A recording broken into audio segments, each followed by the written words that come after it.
everybody, it's Jodi Crowley with North of Boston Lifestyle Guide, and I'm here with Elena Cronin with Elena Cronin Art. And she's going to tell us, she's a local artist in North of Boston, and she's going to tell us about her journey to how she started her business. It's really taking off, and a little bit about her background as well in the art world. Oh, okay. Well, thank you, Jodi. I am an artist from North Reading. I sell on Etsy. I started off in my 20s going to the Museum of Fine Arts School, classically trained pretty much in oils.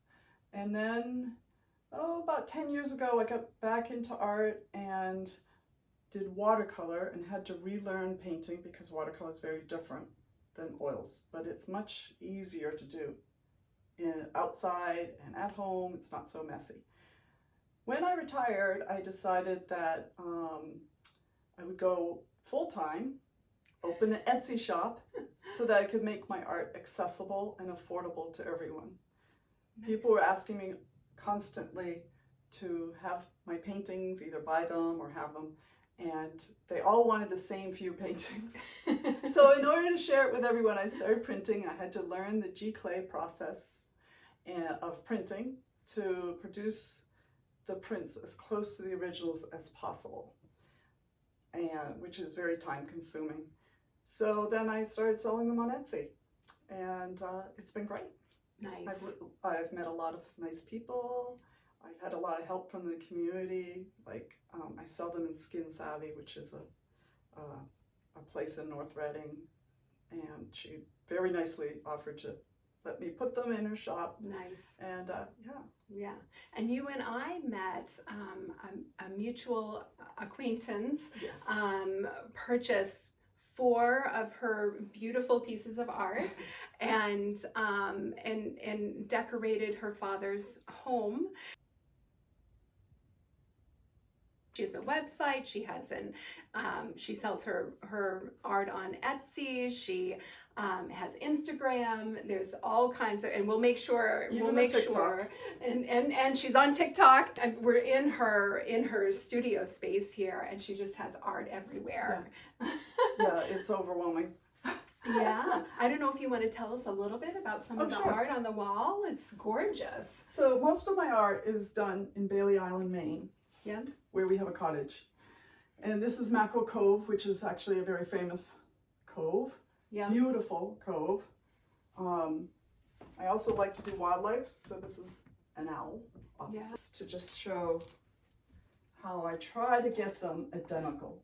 That's amazing. Plastic on it. So that's the original. That's the original. And, this is the what I do now is I mark them as original on the back because I've come close to selling the originals a few times, which I don't want to do because they're my, I can refer back to them when I'm doing prints. Yeah. I also now do greeting cards. Oh, so they come with an envelope and a little business card. But yeah, and those were another whole thing of learning. Yeah. It was very difficult.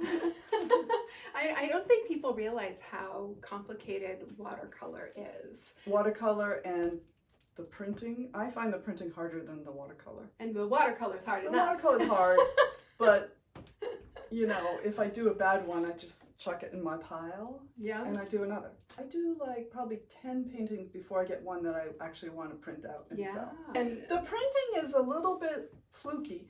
Sometimes I'll try once. I take the picture of the painting, the original, and I edit it to the right size and such, and then I print it out. Sometimes I get it the first time. Other times it's taken me as long as a day. Just, adjusting and changing the colors to match. My philosophy is art should be for everyone, not for someone who can pay $400 for a painting. Yeah. So that's why I have done this. Plus it's just fun to learn Etsy and learn the process. Yeah. But I want people to be able to spend, $29 and have something that looks like original artwork. Right. Yeah. And I also wanted to sell it in the mat and make it as easy as possible. Because people can take mine, it's in a standard size, and pop it into a frame and not have to go to custom framing, which can be like $100 Right. or more. All right. So tell us how this works. Okay, so this is my archival printer. And what I have to first is get the digital image up. So this is of Potts Point, Maine. And up here it says 8x10 Potts Point, so I can find it in the memory. And we're going to print that off on an 8x10 archival paper. Took a long time experimenting with size and borders and such. So I'm just sending it to the printer.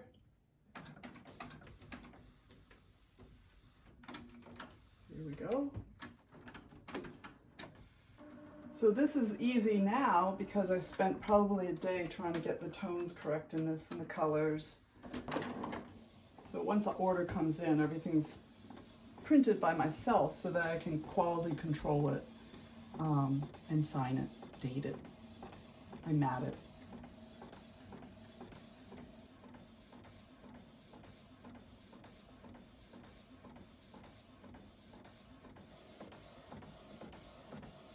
And this isn't just any printer. No, it's called G-Clay, which means it uses archival inks. There's a longer range of colors than a normal printer, and it takes heavyweight paper. So my paper is it's much like the weight of a real watercolor paper, because what I'm trying to achieve is as close to the original as you possibly can get. So that to me is a little bit dark. Sometimes they seem to change, so what I would probably do is lighten it up for the next print.